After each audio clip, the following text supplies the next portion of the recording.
বাফুফের উপর সন্তুষ্ট এএফসি, অবকাঠামো উন্নয়নে বরাদ্দ বাড়িয়েছে। এএফসি কংগ্রেস থেকে ফিরে জানিয়েছেন বাফুফের সহসভাপতি। এদিকে জুনে সিঙ্গাপুরের বিপক্ষে নামার আগে জাতীয় দলের প্রস্তুতি ম্যাচ আয়োজন করবে ফেডারেশন। মালয়েশিয়া চাইনিজ তাইপেকে এরই মধ্যে আমন্ত্রণ জানানো হয়েছে। বান্ডেল থাকলে প্রতি সেনমানিতে টাকা বাঁচবে। বিকাশ সেনমানি বান্ডেল কিনে জিতুন প্রতি লেনদেনে। আর্থিক অনিয়মে ফিফার যে নিষেধাজ্ঞা ছিল তাবিদ আউয়াল বাফুফের দায়িত্ব নেওয়ার 4 মাসেই তা কেটে গেছে। এএফসির প্রথম কংগ্রেসে যোগ দিয়ে সবার প্রশংসা পেয়েছেন তাবিদ। কুয়ালালামপুর থেকে এসেছে ভালো খবর।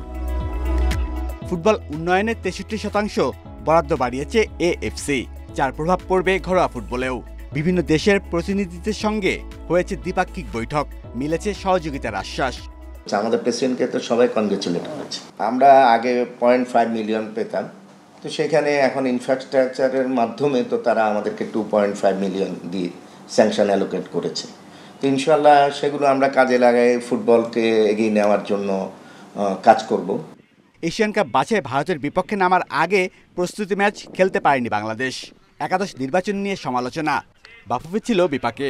জুনে সিঙ্গাপুরের বিপক্ষে লড়াইয়ের আগে তাই প্রস্তুতি ম্যাচ আয়োজন করছে ফেডারেশন। মালয়েশিয়া, চাইনিজ তাইপে, আফ্রিকান একটা দুটো নেশন এবং আরও বেশ কিছু এশিয়ান নেশনের সাথে সেন্ট্রাল আফ্রিকান নেশনের, সেন্ট্রাল এশিয়ার নেশনের কথাবার্তা চলছে।